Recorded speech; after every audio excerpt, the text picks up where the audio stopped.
Welcome to this latest episode of Interesting Lives of Ordinary People, iLoOP. And in this podcast, I have conversations with people who I find interesting, and I hope my audience will too, because, at the end of the day, every person's story is interesting if you ask the right questions. Now, my guest today is Aarti Narayan. And in her own words, Aarti describes herself as a former corporate warrior and a current warrior. But I also love the fact that she says she's a WYSIWYG person. WYSIWYG, for those of you who don't know, is what you see is what you get. She is also a recent author, and her book, which we're going to talk about later, is right here, The Lives She Carried. We'll talk about that in the course of our conversation. And I'm really looking forward to our chat today, Aarti, and welcome to iLoOP. Thanks, Rohini. Thank you for having me. And I want to just say to people who are watching, listening, if you enjoy this conversation, there are many more similar conversations on this platform. And if you've enjoyed it, and if you think someone you know will enjoy it, then we would be so grateful if you share this with them. And if you're on YouTube, then, do the usual of liking and subscribing, because that helps us reach a wider audience. So, Aarti, let's begin with your turning points, because I always like to ask my guests about, particular turning points. So tell me about, the turning point you feel that has most defined your current journey. I don't know that it's one turning point, Rohini. I think a few things happened at the same time. First, we had the pandemic. I mean, the whole world had it. It's not just my turning point, right? But living in Singapore, it was a particularly long one because this was one of the places that had really stringent measures, and I'm appreciative of that. And so you had a long stretch of time where you didn't meet people. There was a lot of time for introspection, a lot of time for reflection. And then almost immediately, as we were winding our way out of it, I where I worked, so I'd worked for an MNC for over 20 years. And I just completed 25 years of in the workplace as we were getting out of the long tunnel of the pandemic. There was a restructuring. I felt very disillusioned in a way. It's like, oh, the same old, same old. And I think most of us who worked corporate jobs for a long time, at some point, efficiency takes over. Mm. You probably have a lot of spare time on your hands. You're still doing a good job, but I can't coast. I've never coasted in my life. And so I got to thinking, and then maybe it was midlife crisis. I don't know. I was nearing my 50th birthday at the time. And within 3 months of all this happening, I broke my leg skiing. Oh my goodness. I fractured my ankle in three places. I was immobile for 2 months, literally 2 months on the sofa, where I would only leave it to have a shower, that kind of thing. And so, again, a lot of time to think. And that whole year passed in physio and not being able to do anything. And so these things all came within, I don't know what, 12 months of each other, 6 to 12 months of each other. And I started documenting my book at that time, thinking I'd do it for the kids. Can't go anywhere, stuck on the sofa. I'm hobbling around on crutches. And so I think all these things came at the same time. And then I told myself, look, when I go back to work, I'm going to give myself 3 to 6 months. I'm going to give it my best shot because I firmly believe you shouldn't be taking decisions in what I call a hormonal state of mind. What I mean is you take it when you're calm and cool and not in the middle of all these life events, right? And I went back to work. I did that for 3, 4 months, but frankly, nothing had changed for me mentally. And then I spoke to absolutely wonderful EVP at the time, and she was super supportive, as was my boss who reported to her. And I kind of began making my exit out of the MNC I worked for. Yeah. So that was kind of my journey. I don't know that it was a single event, but I did not want to be, like I said, I was 50 at that, well, nearing 50 at the time.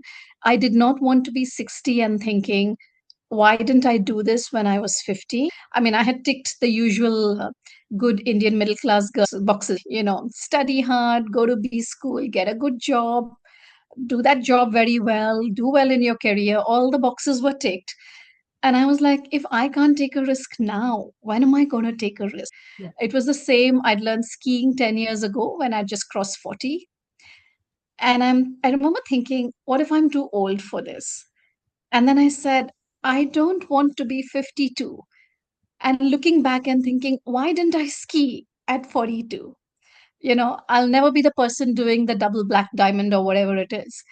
But I can do all the blues, I can do all the reds. That's a win for me, Yeah. even if I did break my ankle doing it. Has it put you off And skiing? so I took the plunge. Sorry? Has it put you off skiing, the breaking of the ankle? No, no, I went back 12 months later. Oh, well I went back 12 months later. Yeah, yeah. I spent the whole year doing physio and then I went back. That's amazing. So it sounds like it was a perfect storm of events that occurred in a Yeah. space of 12 months and it made you stop. And were you somebody who was always on the go? I mean, I'm interested to know whether that forced, almost imprisonment of you having to be with your thoughts. Was that something new for you, or were you quite a reflective person even before? I think I've always been on the go. And I think it's partly personality, but also partly life, right? You're busy in a career, you're working, 12, 15, 16 hours a day, depending on where you are. You're doing telcons in the middle of the night, sometimes getting up at 4 in the morning to do them. And then as you move into your 30s, you have kids, then you're like, oh, I need to spend time with the kids, but I also need to do well in the job. So it's partly life taking over. So there's no time to really, stop and smell the roses, as it were. Yeah. And so, in a way, the pandemic, ghastly though it was generally for the world, I think I'm lucky and I'm grateful that it gave me a lot of enforced time to think. It also gave me a lot of time with my family, which I'm very, very grateful for. At the end of the day, is this all there is to life? There's got to be more. The other thing that happened, and this was ancillary, so I don't want to say this was the event, I had a couple of close work colleagues pass away in their mid 50s.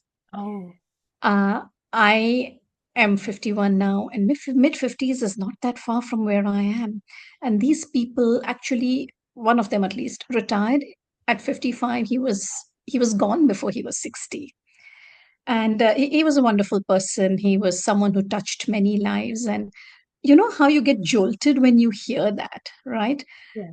Um, and at the end of the day, I said, I am just going to seize the day, as it were, and just do it. And I figured, I worked nonstop for 26 years. That's it. I'm done. Time to do something else. You did your time. Now you Yes, and I think Thank you. from what you said to me, it was in a way, it was nice that you could choose to do that. So even though your company was restructuring, you were not one of the I casualties, wasn't. and you were, yeah, you had the choice to stay or to I go. did. You made that choice, and that I imagine felt better than, if you'd been sort of made redundant and you then had the all the accompanying emotions that come from being on at the receiving end of that.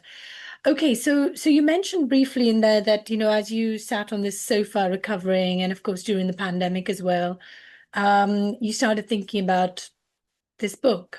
So let's talk a little bit about it. Now, before you do that, I want to read out the blurb at the back, because that gives people a little bit of sense of what the book is about. So the book is called The Lives She Carried and is inspired by a real life story. And this is a story set in South India a century ago. Married off at just 14, Lakshmi was raised in a culture that taught women to never question and always accept. Sacrifice is expected, and tolerance is a wifely virtue. But when the actions of her husband begin to destroy the future of her children, Lakshmi faces an impossible choice. Silence means survival. Speaking up could change everything. I mean, I love that blurb, and I was gripped right from the first few pages. And that's, for me, that's quite something, because I often start books and then within about five, six, maybe I'll give it maximum 20 pages. If it doesn't speak to me, I just abandon the book. So I'm not one of these people who feels if I've started a book, I owe it somehow to read it. So I think so tell us a little bit about, you said it's inspired um by a real life story. Now tell me how the idea of this book came to you. So the book is about inspired by my grandmother, my Pati's life. Mm. And I mean, growing up, to me, she was this very quiet, very gentle, very typical Indian grandmother. She'd ruffle your hair, she'd pat your arm. She was just this very quiet person in the background. And she passed away when I was, before I hit my teens, I was 12, I think. And so for me, she was just this very quiet person. But it wasn't until I was in my late teens, early 20s, the time that you start being admitted as an adult into family conversations, right? That when your parents don't ask you to leave the room because they're talking about stuff, you're allowed to stay in a corner. And that's when I realized so many things came out of the woodwork, right? Conversations with my aunts, my mother, my uncles, everyone had something to say. And I was actually quite taken aback because, you look at your relatives and they're just old and stodgy and boring. And you don't realize that all this stuff is who they are.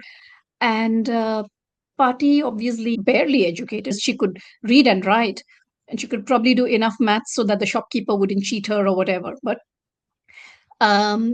typical village woman, and they are conditioned, right? It is in their blood. They're conditioned to accept what their dad tells them. And then when you get married, you do what your husband says. And if you don't like it, you kind of just suck it up, right? You just put up with it. And that's what she did for a long time. Uh, and I did not have any inkling about my grandfather, his gambling tendencies. All this I found out much later, right? My mother never played cards with me growing up. I never knew why. I just thought she was being unsporting because everyone's parents would play cards with them in the summer holidays, right? That's what the holidays are for. It was only later when I found out Tata, that's my grandfather, was addicted to gambling despite being, a graduate 100 years ago. How many people in India could say that, right?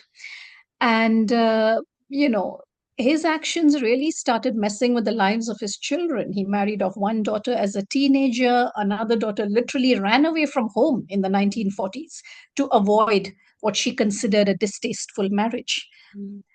I mean, there was no GPS at the time, there was no phone, there was no anything. I can't imagine the courage. But I did not see this, right? I would see a 50-year-old aunt at the time. I did not know that this person ran away at 18. When mom told me, my jaw dropped. And so many things like this. And I remember telling my mother, oh my God, this is like a Bollywood movie. Yes. And she laughed. So she's the youngest of 10. And my other aunt laughed as well and said, yeah, we always joke someone should write a book about it. And, this was just a family joke. Yeah. Um, but then when I was, like I said, immobile on the sofa, I said, let me do something. And I said, my kids have grown up in Singapore, born here, brought up here. So by necessity, there's only so much interaction that they have with family in India. I mean, visit every year and all that, but it's not like being there all the time. And I said, let me document all this because people are growing old. My mom's the youngest of 10 and she's pushing 80. People are getting dementia. I said, let me document all this before it gets lost. Yeah. And I didn't realize even my cousins didn't know the full extent of all this. Clearly, I have a ear for gossip. And then when I started talking to mom, after 3 conversations, I had 40 pages of notes. Wow. And that's when the idea came to me to make a book out of all this. Yeah. Because if Pati had done nothing, she would have been sitting in the village and her children would have all been married off and no one would have had any agency, right? So she herself didn't have much agency over her life, but she pushed to make sure that her children, especially the girls, could make their own choices. And I didn't realize in growing up in India in the late 70s and 80s, what a rare thing it was for every woman in my family to have a proper job. For me, it was something I took for granted. It Mm. was only much later when I went to college, when I went to IMA, that I realized, oh my God, this is not the norm. And it wouldn't have happened without Party taking that first step to get out of the village, Yeah. and doing so many other things, because you might not do things for yourself, right? But you will do it for your kids. Yeah. Yes. And actually, it is set kind of, 100 years ago. That's when she was a little girl, and the whole setup, as we kind of read it, we understand just how accepted that way of living was. It wasn't like, for her to think, oh, well, I'm being treated unjustly, because that just was how it was. Um, and actually the whole move from that life to moving to a city, which, I mean, I don't want to give, too many spoilers away, but again, the culture shock of that, again, we who've grown up in cities probably can't comprehend just how hard it must have been Indeed, for her. So I'm indeed, sort of curious because obviously, every family has these little, stories and secrets. It sounds like your family was very open in talking about these things. So was it that they sat and they kind of reminisced, or, when you said, you overheard gossip, I'm curious to know how that worked, because I would love to know stuff about my family, but I don't, everyone is so kind of like, I don't know. No, I don't want to say tight-lipped, but I don't really get to hear much gossip. So either I'm not paying attention or people are just not gossiping. I don't know. I would I would love to know what no, that's a good question, actually. So, okay, first of all, you should know I have the memory of an elephant. that helps, because I my memory is like a sieve, like things just fall Yeah. out of the street. I can literally remember what birthday cake I had, which year growing up, and what frock I was bought, and all those kind of things. I can't remember where I put my glasses 5 minutes ago, but that's a different story. But so I have a very good memory, first of all. Hmm. Second thing, I have very colorful, well, everyone does. I have very colorful members in my family, especially the women. They are all outspoken. It also helps that my party had 5 girls before she had 4 boys. And therefore, the women kind of, not just party, but all my aunts also kind of pulled the boys along with them because they were much younger, right? And my mom came at the tail end. So I've grown up visiting aunts every Sunday because we all used to live in Chembur, which is, as my friend jokes, a mini Agraharam where all the Tamil people stay. But I would visit my aunts every Sunday. They would chat among themselves. And I think the older people get, the more they remember the past. And now I'm thinking, my aunts must have been my age when I used to go over and hang out with them. So that's what I would do. I would absorb everything and then I would go back home and ask mom, what does she mean by this, all that kind of thing. They were very outspoken about all the difficulties because I guess maybe they want, again, I'm speculating, maybe they wanted us to have a better appreciation for what we had. Yes. So, like my aunt would say, if we groaned and moaned about studies, well, we didn't groan that much because in a Tamil household, you're not allowed to complain about study. That's your job. But my aunt would be like, oh, you guys have it so easy. We had to sit under a park bench and study, that kind of thing. Yeah. Or I had to miss a year of school because my father gambled away the fees or something like that. So I would hear stuff like this, right? Yeah. And then I would go and ask mom, and mom would be very open with me. And then she would say, see, remember why I didn't do this? This is the reason. Remember when so it would all come out in the wash, as it were. Yeah. But the thing is, now, most of them, because I'm the daughter of a woman who's the tail end of 10. So most of my aunts and uncles, with two or three exceptions, have passed. Mm. In many cases, even their children, my cousins who are older to me by 15, 20 years, have also passed. Mm. My mom's around, as is an uncle, another one in the States, and an aunt. 4 out of 10 are still alive. And I actually leaned heavily on mom and my aunt for all the details. They were super, super, super supportive. Mm. My uncle was kind enough to remember details. But out of respect, I have changed everyone's names except my granny and grandpa Yeah. because they belong to me as much as they do to anyone else. Yeah. And both my aunt and mother were very, very vehement that I use their real names, especially my aunt. And Hmm. I've taken care not to offend anyone. So actually, it was fine. And I didn't see the need to go around taking permission from people. I only had one person tell me, oh, you shouldn't be talking about negative things. Hmm. But, there's always going to be that one person. And it's okay. I mean, everyone is entitled to their opinion. Yeah. But I feel it would be doing my party and my aunts a disservice not to talk about the negative things because I am not ashamed of where I came from, right? Yes. Yeah. I'm actually proud that despite all that adversity, we are where we are, and I'm talking with you today. I don't see this as something to be ashamed of. I always tell the kids, I'm one generation removed from poverty. Education can get you anywhere.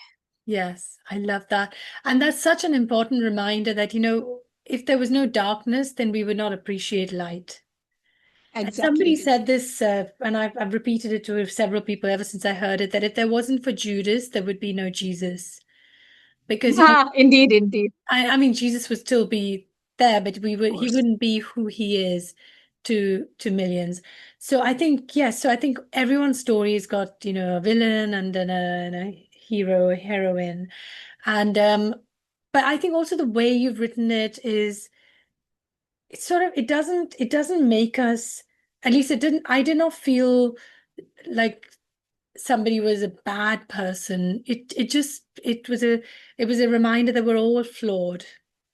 And we Of all have, course. at some point in our lives, our flaws are probably going to dominate the way we live, and that's going to have consequences. Doesn't mean to say that it makes us a bad person. And so I'm curious to know your grandfather, how much influence did he have in your life? I mean, I know that your grandmother and he obviously had their differences, and I don't want to give too much away, but to what extent was he in the picture for you as you were growing up? Oh, he passed away when I was 2. Okay. And so I don't remember him at all. There are some old black and white photos where he's babysitting me, I think, because by that time, I think he'd kind of lost all respect in the eyes of his children, right? Because of what he did. Now, to him, he was just being a product of his times. So he's Yeah. not like a villain. He's not. But it is just that it is how it was at that time, right? He was narcissistic and self-centered, but he that was the norm, right? I mean, I would argue that 90% of men of his day and age were like that without realizing it. Yes. And like you said, we're all flawed. He probably didn't even realize that there was something wrong, that it was just the norm to him. I'm the Mhm. boss. And so I think it was just the grandchildren that he kind of was able to build bridges with, especially the ones, and most of us, I guess, were too young to remember the old days or were not born. So I don't think his children pretty much ignored him. I mean, he had a roof over his head, he was well fed, he was well taken care of, all those boxes were ticked. But no one was hanging around having long conversations with him and stuff like that. Yeah. Yeah. So it was just, he would just hang with the grandchildren, babysit them, or, that kind of thing. Yes. So, no, in terms of what you asked me, no influence. But your older cousins probably have more memories of him, because if you were only two when he passed away, you probably Yeah, really don't remember him. Yeah. indeed. Well, not really, because I think again in those days, right, people were busy with kind of getting on, right? We're talking of India in the 50s and 60s, maybe early 70s. So I think, yeah, he was on the periphery of their lives, but not really influencing them in any way. Yeah. And just one other thing on the book I wanted to ask you, so you mentioned that maybe one person in a minority of one basically said you shouldn't have talked about the negatives. Um, what kind of, what's been the general feedback when people have read these stories? Because, when I read it, it sort of made me think, yeah, my grandmothers probably had, obviously every story is different, but there were definitely some elements in your grandmother's story that would have been echoed, and all the grandmothers, of our generation um, would have experienced. And it made me wish that I'd had more curiosity. And I think what I love about you is that you are a curious person.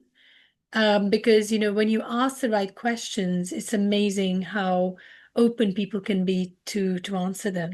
And I think what's lacking in our world is genuine curiosity and genuine interest, and actually the willingness to listen. So I think you had that. But in terms of the negatives, what were the aspects that this person thought you should not have talked about?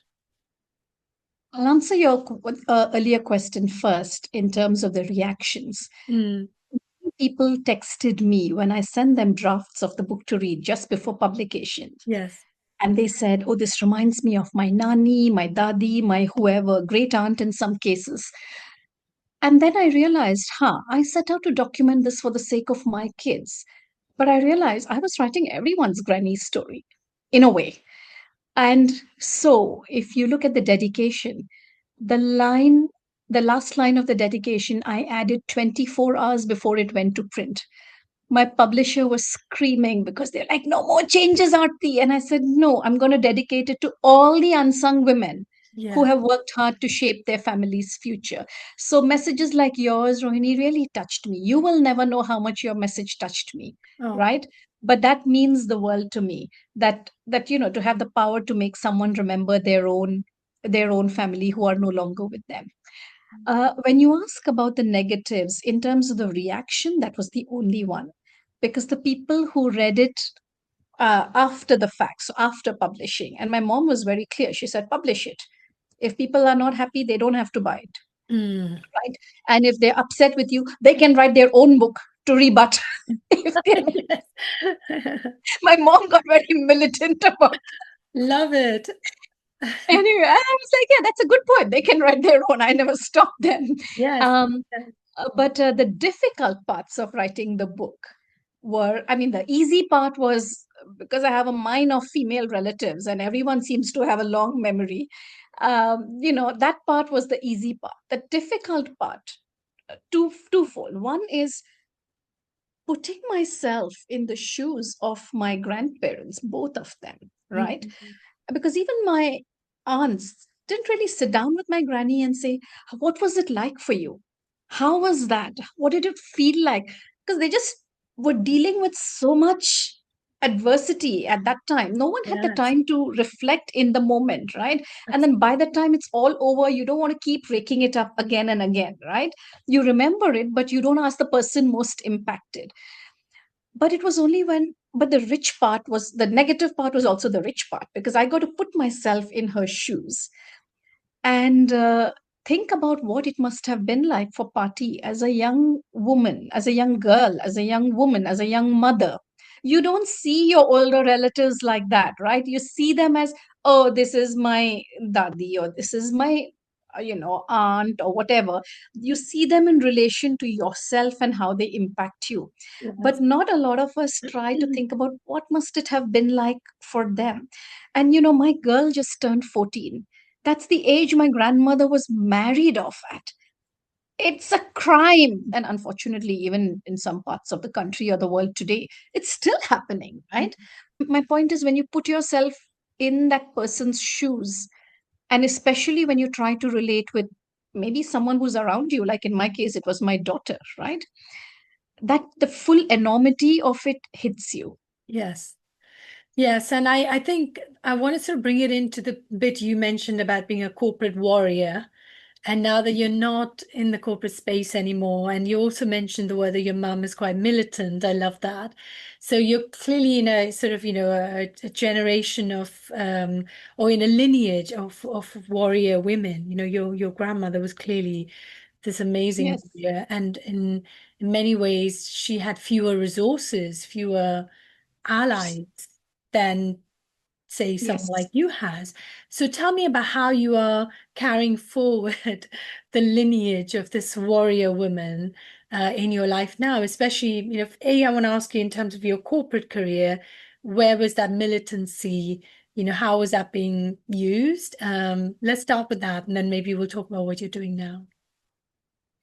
Oh, I've never seen myself as a warrior woman, really, But I think when we embark on corporate careers, and especially for women, and I started off in the late 90s, there were not many people, unless you got really lucky, who would mentor you, who would tell you this is what you can do, this is what you can't do, this is what you can advocate for, to put yourself first. I mean, I hope things have changed now, but 25, 30 years ago, there was no one really. You kind of had to figure it out. And my generation, our parents were either working for smaller private companies or for the government. In my mother's case, it was the Reserve Bank. My dad was working for a small private company. They did not have the chops to tell me what it would be like working with an MNC or a large bank with thousands and thousands of people. You had to figure it out on your own. Yes. So I felt like I found my stride, or I found my voice. It took me over a decade, maybe 15 years, before I could kind of really sit back and say, no, I'm going to do this. I think the first time I did it was when my son was born. And I said, hey, I can't go back to work after 12 weeks of maternity leave.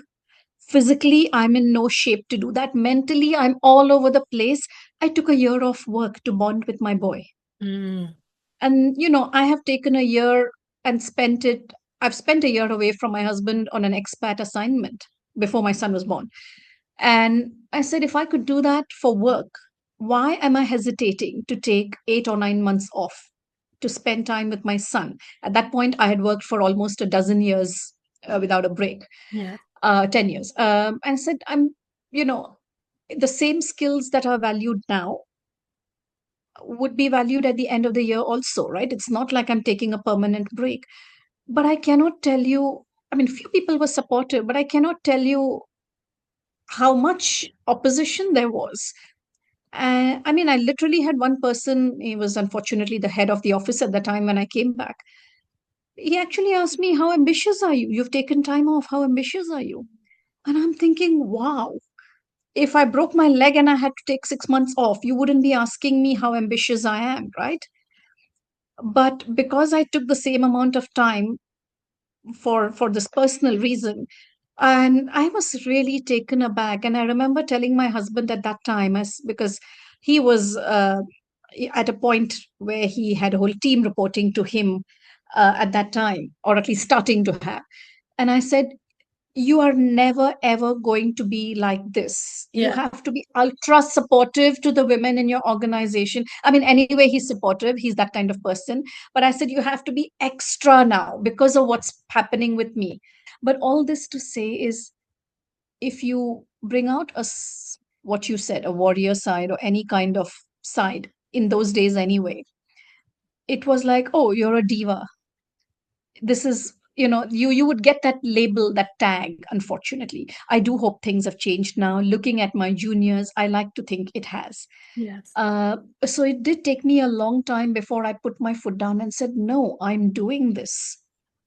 And even then you would lapse back into old ways, and then you'd have to catch yourself and say, no, I'm going to do this. Yes. So, and especially towards the end of my career, I love the fact that the people who were advocating for me were senior women.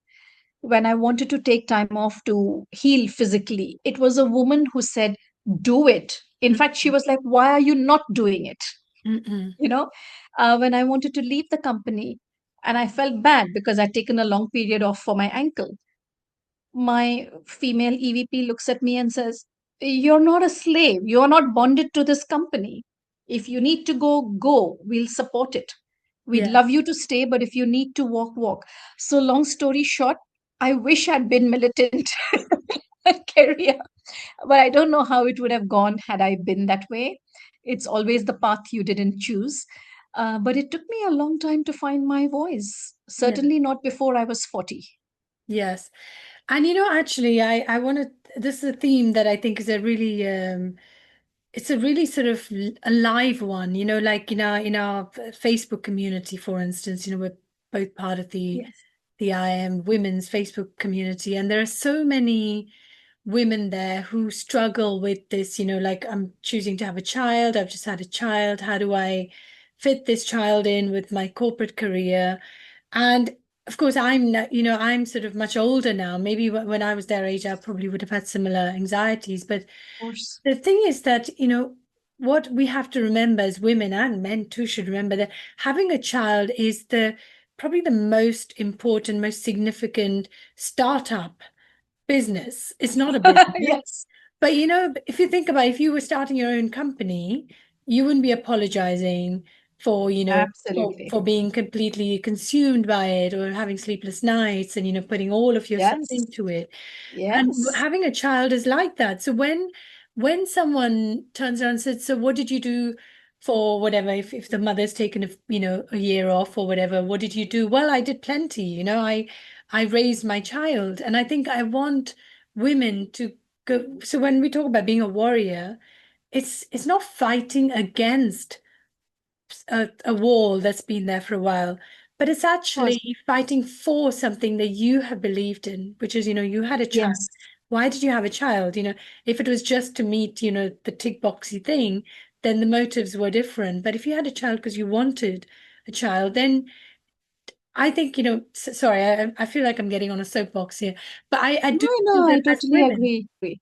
the narrative of Because why we took time out should never be apologetic. It should be like, well, it's I true. brought a child into this world and I learned all these skills. Like as young mothers, you learn so many skills that are useful in the workplace. I'm taking care of human capital in corpus speak. You're learning to multitask in ways, you're Of learning course. to deal with like the unforeseeable all the time, so these are skills. Anyway, uh, and I think it Do you was, know, if I may interrupt you, since yes, you mentioned apologetic for every negative thing I've had in the workplace regards to this, I will never forget the senior boss who, when I told him I was going to have a baby, and I had just started a new assignment at that point, and it wasn't intentional. Like, I didn't know they were going to promote me to a new role when I got pregnant. You know what I mean? yes, So I go to him and I say, "Look, you should know." And I didn't want to be one of those people who gets a new job and the first thing, oh, I'm pregnant. You know what I mean? yes. Because this one was serendipity. I had not, I didn't realize that they had this in the works for me. And Mm, I said, you should know that I have just found out I'm pregnant. And I said, I'm sorry. The timing sucks because you've just promoted me. He was at 15 years my senior. yes. And before I could open my mouth, he shut me down and he said, do not apologize. There is never a bad time to have a baby. Oh, that's good. Oh, Yeah. I could have hugged him at that point. Yes, yes. And this is the thing, I think if there are men listening to this, that actually when you treat a woman who's about to have a baby, when you treat her well, she's going to be your most loyal employee Yes, ever. And I worked for a company absolutely. that was incredibly family friendly. I spent nearly 20 years with a company that was extremely family friendly, and I was so loyal and grateful to them for the whole time I was there. So I think Absolutely. that's definitely worth people remembering. So Indeed. now that you're not in the corporate space anymore, tell me what was your kind of, did you have a plan? Obviously, writing the book is one part of it, but let's talk about what happens next. Have you already got some things in the pipeline, or what are you doing now? Oh, so a friend and I have just finished the first draft of our co-authored book. In her case, it would be her debut novel. In my case, of course, it would be my second. We mean it to be an absolutely funny, funny book. I will not give away the details because that would be, giving away spoilers. Yeah, And we had a blast writing it. We had an amazing time writing it. It's been 2 years in the making. amazing. It's still in draft form, but at least we've done a draft. Yes. It's got a lot of spit and polish to be added to it before we kind of start sending it out. The worst part, right? What's worse than writing a book? Sending it off to literary agents. What's worse than that? Marketing it. So tell me about the marketing for Yes. this book. How's that going? And what's been your Uh, experience? oh my God, that is the worst part, right? Anyone who says, "Oh, you wrote a book, that's so impressive," I'm like, that was the easy part. Yes. So unfortunately for me, I've lived most of my life very happily without feeling the need to indulge in social media, unfortunately for me. Mm-hmm. I probably post on it like 5 times a year if I go on holiday or something like that. People just want to ask how many followers you have. And how does it matter how many followers I have? A, I had to open the account 6 months ago when my book was published. So, okay, that's not a good sign. Mm. Um, and my followers means zilch, right? Whether they buy a book or not matters. You could have 50,000 followers, but if none of them bother, and most people seem to think that reading the reviews of a book is equal to reading a book somehow. I don't know why. But what I will say is that I have been very blessed with friends. Mm. So my friends have actually been super supportive. They put their money where their mouth is. One of my IMA cohort like picked up a couple hundred copies because he's sending it to his funds investors, which I thought was the most wonderful Oh, thing. lovely. That is so nice. Absolutely, absolutely. Yes. And so many friends have bought my book. They've recommended it to their family. I've been lucky with the IM network in Singapore. They featured mine among two others at one of the events. So I've been very blessed, very grateful. The challenge is always getting it out of the family and friends circle. But you know what? It is what it is. And occasionally I'll see a review, which I know is like no one I know, a stranger who has recommended my book. And I'm like, oh my God, a stranger recommended, I know. loved it. So weirdly, that means more than anyone It's else. And like true. I I said, agree with you. right, Yeah, the yeah. people who are not linked to me by ties of love or friendship. Yes, it feels But more genuine, doesn't it? It feels like, indeed. they came to the book because of the book, not Yes, because of, yeah. No, yeah. I've been very lucky with my friends. So a couple of years ago when we had our silver reunion, I volunteered to edit our yearbook, Hmm. and people loved it. So since then, a couple of people have been egging me on to write, write, write. And, I said, okay, guys, be careful what you wish for because the book is finally here. So I have been really lucky with my IMA cohort. I am very, very grateful. And, I think we're very close knit because, again, we grew up in an age where you had to meet people face to face to do work. True. I think you can identify with that, right? So we are super close knit. So I have been so grateful for their support. And I feel like a lot of the egging you on to do something, sometimes you need a kick in the pants from your friends, right? To do stuff. Yeah. No, they've been it's been wonderful. Yeah. And having read it, I can sort of imagine it being turned into a TV series or even a film. And, maybe if you thought about an audiobook, I actually know a good friend of mine has got an amazing voice. I think she's also Tamilian originally. If you're ever thinking about someone reading it for you, I could connect you with her. Oh, that Um, sounds like a great idea. Absolutely. yes, and I think, look, I've also written two books, and I share some of the angst. Of course, mine were nonfiction. Mine are nonfiction. Yours is kind of fictionalized but true story. And there are probably different markets for the two kinds of books. But certainly my experience is that you have to find innovative ways to get your book in the notice of people. And I'm not saying I'm a huge success or anything, but I think just keeping an open mind and knowing that, Of your book course.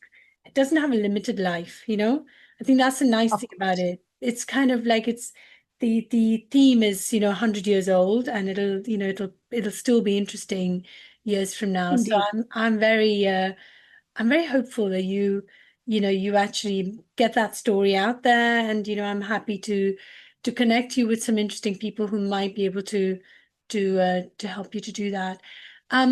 So coming back to you're writing another book, and first of all, I'm impressed that you're co-authoring, because co-authoring is not easy because you might have different styles. So obviously, you and this other lady do you know each other very well? I mean, how does it work with the blending of the two different ways of writing? Well, I can tell you what we do. I don't know if it would work for everyone, but Mm, we first of all we have known each other since we were 2021. We are the same cohort, class of 97. okay. We've been friends on campus. And although, over the last 20 years, life took us to different countries, different paths, we reconnected in Singapore 5, 6 years ago. So we've kind of picked up the threads of what was a pretty decent friendship even back in the day. So the way we work is I do a chapter. So we have a storyline, right? We are Mm, not seat of the pants kind of people. I do a chapter, she does a chapter. So we give each other homework. mm, Okay. And then we meet, whatever, once in 2 weeks or whatever the next time we meet. We both read each other's chapters together. mm, I mean, we read it together in the same room, but also offline, we put comments. So now people reading it, we are sending 3, 4 chapters here and there for people's feedback. So now people have no idea who wrote which chapter, which is as it should be. that is It should be brilliant. seamless. I love, sorry to interrupt you, but I think, I've never done that. I've never sought feedback in the process of actually writing something. So Oh, that's very good and very brave as well.